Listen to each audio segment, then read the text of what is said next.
Assalamualaikum warahmatullahi wabarakatuh. Nama saya Rahmatullah dari Prodi Akuntansi dengan nomor NIM 19035004, Fakultas Ekonomi Universitas Pancasakti Bekasi. Dalam mata kuliah yaitu Akuntansi B2 dengan dosen pengampu yaitu Ibu Merintan Berliana, SEAK CAMAK. Pada video kali ini saya ingin menjelaskan tentang tugas ujian akhir semester Rahmat Floris diajukan untuk memenuhi salah satu tugas UAS mata kuliah Akuntansi B2. Bab 1. Pendahuluan. Latar belakang. Indonesia merupakan salah satu negara berkembang di Asia yang memiliki tingkat pengangguran yang tinggi. Kondisi yang sangat ironi jika dibandingkan dengan jumlah tingkat lulusan sarjana dari berbagai macam jurusan dari berbagai universitas di Indonesia yang seharusnya mampu menciptakan lapangan pekerjaan. Salah satu hal yang menyebabkan hal tersebut dapat terjadi adalah kurangnya jiwa kewirausahaan dari para lulusan tersebut, sehingga tidak terciptanya lapangan kerja baru. Adapun kesempatan kerja yang dicari oleh para lulusan sarjana pada umumnya adalah lapangan kerja di bidang formal yang masih terhambat dengan kompetisi pencari kerja yang jumlah tidak sedikit pula, serta penyerapan tenaga kerja yang belum seimbang. Melihat kondisi yang sedang dihadapi sekarang ini tentu membuat masyarakat mencari kerja merasa bahwa dunia kerja di Indonesia kurang menjanjikan masa depan yang cerah. Memahami kondisi tersebut, maka diperlukan sebuah cara yang efektif agar dapat menyelesaikan masalah kurangnya penyerapan tenaga kerja, yaitu dengan berwirausaha mandiri. Begitu banyak pilihan untuk dijadikan jenis usaha mandiri bagi para pemula dalam membuka lapangan usaha baru. Bab kedua, landasan teori. Strategi pemasaran.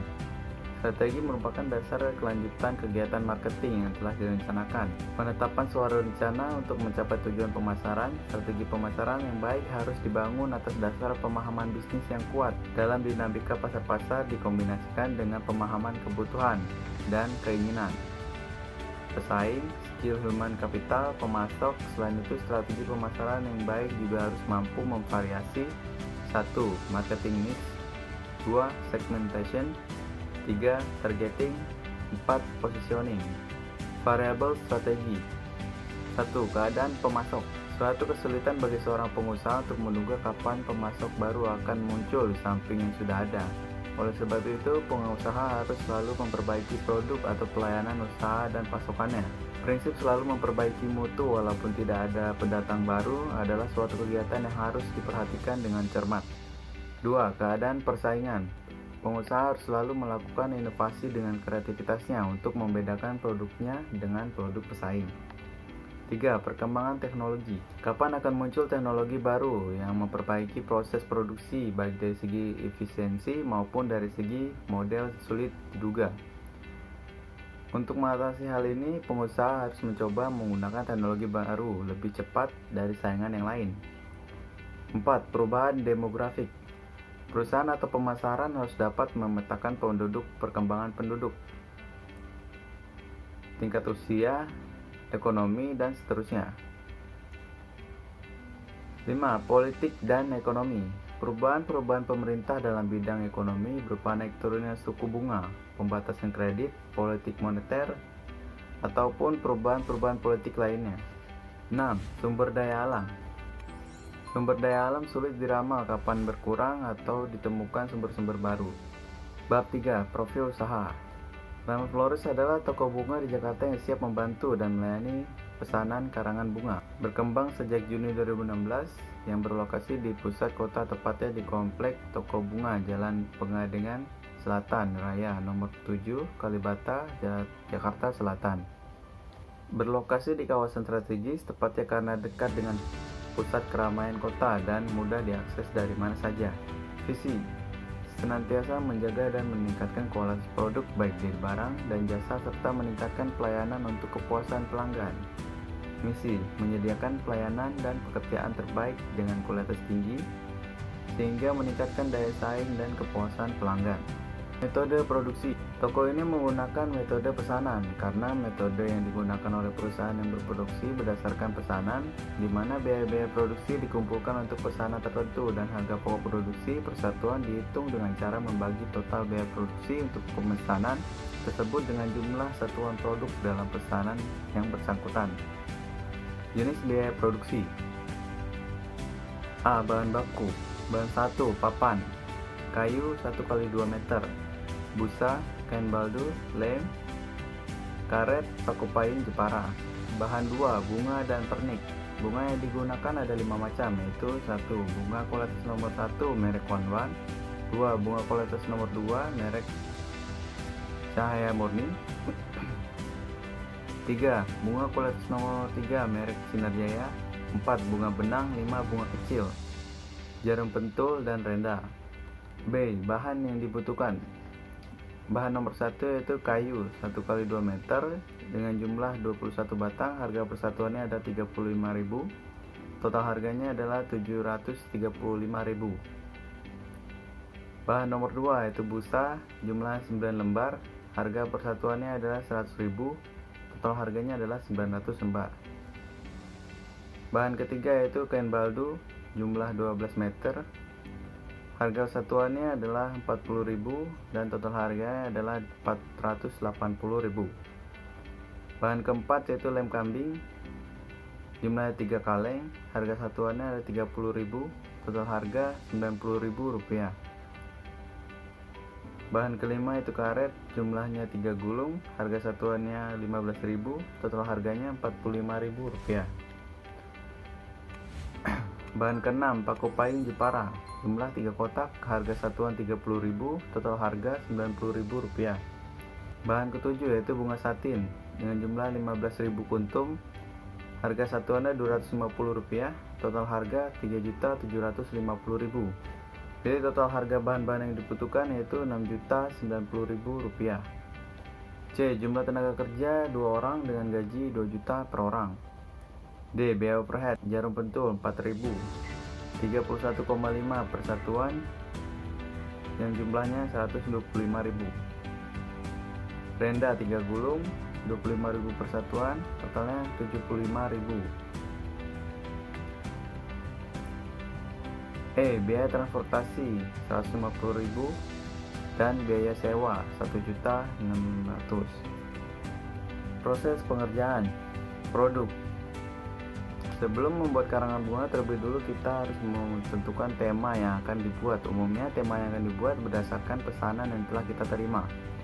Tema ini sangat mempengaruhi sekali bunga papan yang akan kita buat. Untuk pembuatan tema ini mempunyai 2 macam tema, yaitu untuk bunga papan duka cita dan bunga papan ucapan selamat seperti papan pernikahan, anniversary, dan congratulations.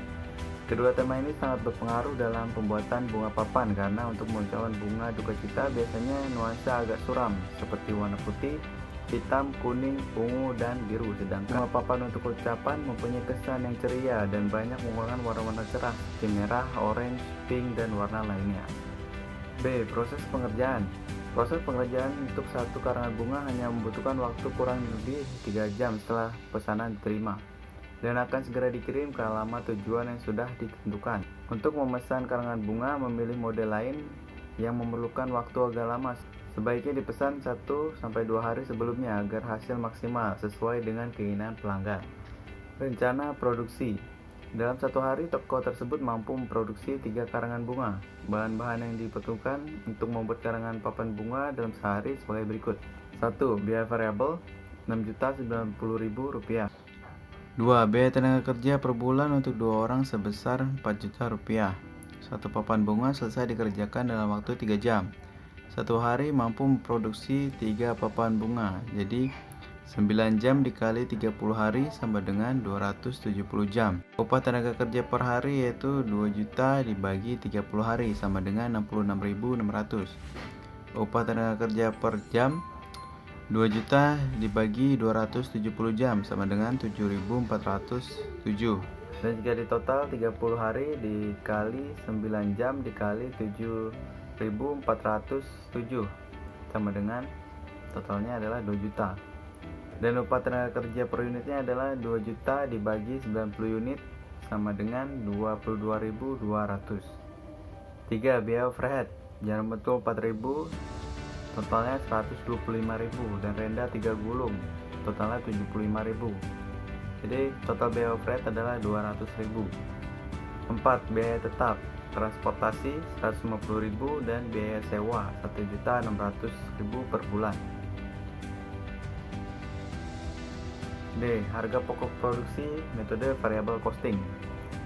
Biaya bahan baku ditambah biaya tenaga kerja ditambah biaya overhead. 6.090.000 ditambah 66.600 ditambah 200.000. Jadi totalnya adalah 6.356.600 untuk 3 karangan papan bunga dan 2.118.800 untuk 1 papan bunga. Menentukan harga jual menggunakan markup. Harga perolehan per unit 2.118.800, markupnya 25%, jadi 529.700.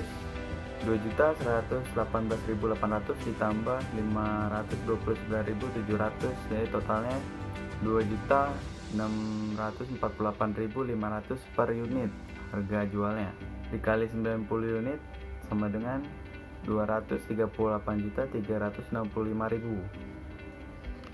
Laporan laba rugi toko Rahmat Florist per unit.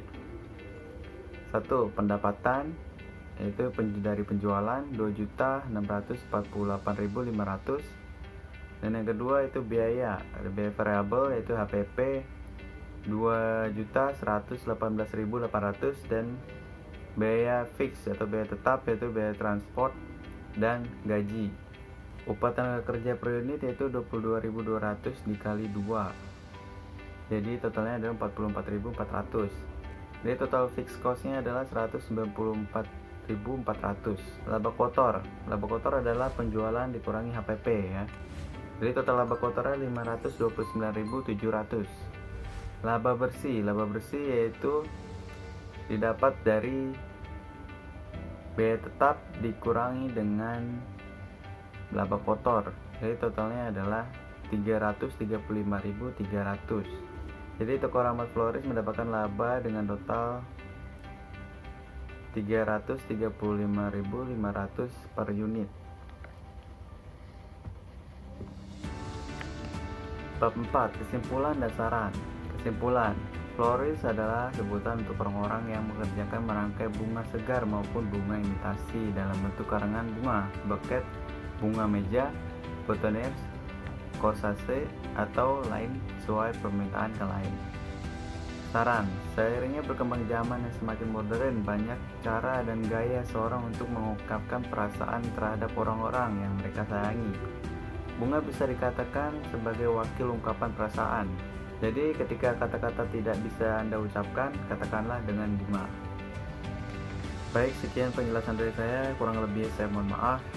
Terima kasih.